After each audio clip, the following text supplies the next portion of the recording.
Вообще Мне другое. упрощают, историю Степана Бандеры. Украинскую власть. Там все было сложнее, чем это сейчас. Да, сотрудничал, но и воевал. Сотрудничал, точка. Ради украинской независимости. Тот, кто сотрудничал с Гитлером, для русского человека, советского человека, это враг.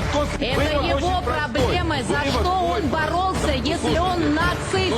Seorang pejabat Kementerian Luar Negeri Rusia mengatakan pada hari Jumat bahwa Belarusia dapat masuk ke konflik di Ukraina jika Kiev memutuskan untuk menyerang Minsk ataupun Moskow. Rusia menggunakan Belarusia sebagai batu loncatan untuk menyerang Ukraina pada Februari tahun 2022, dan sejak Oktober telah mengerahkan pasukan di Belarusia untuk latihan militer bersama.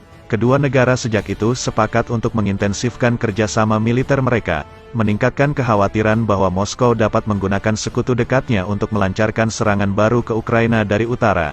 Dalam sebuah wawancara dengan media pemerintah, pejabat Kementerian Luar Negeri Alexei Polishuk mengatakan bahwa latihan bersama Rusia dengan Belarusia dirancang untuk mencegah eskalasi, tetapi memperingatkan bahwa Minsk dapat bergabung dalam konflik Ukraina jika ia ataupun Moskow diserbu.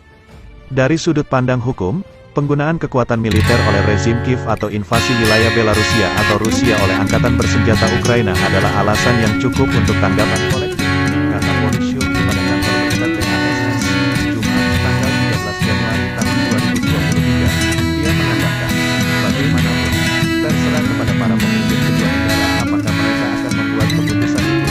Presiden Ukraina Volodymyr Zelensky mengatakan pada hari Rabu bahwa pasukan negaranya harus siap di perbatasannya dengan Belarusia, tetapi sejauh ini dia hanya melihat pernyataan kuat yang datang dari tetangganya. Kami memahami bahwa selain pernyataan yang kuat, kami tidak melihat sesuatu yang kuat di sana. Namun demikian kami harus siap baik di perbatasan maupun di wilayah, ujarnya. Belarusia dan Rusia memulai penerbangan bersama dan latihan taktis unit-unit penerbangan dalam kelompok pasukan regional untuk meningkatkan kompatibilitas operasional mereka.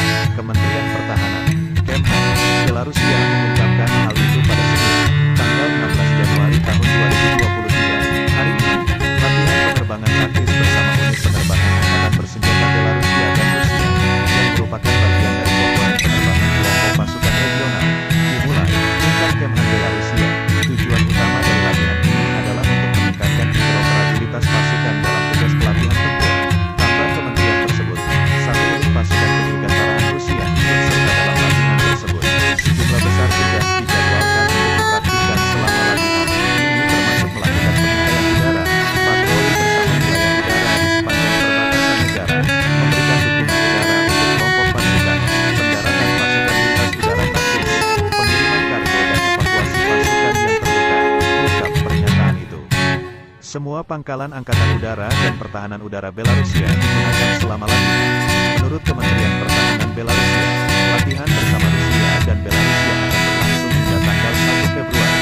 Sebelumnya pada bulan Januari, Wakil Menteri Pertahanan Belarusia Andrei Kuk mengatakan kedua negara akan terus melatih angkatan bersenjatanya, dan latihan penerbangan taktis ini akan diikuti berbagai pelatihan staf dan latihan bersama berskala besar. Sworn sebelumnya di 2023, Minsk telah berulang kali menyatakan tugas kelompok pasukan regional Rusia Belarusia murni bersifat defensif.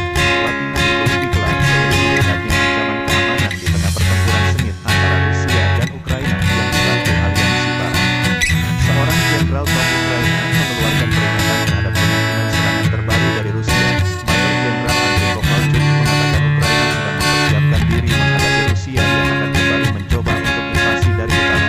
Hal itu diungkapkannya dalam wawancara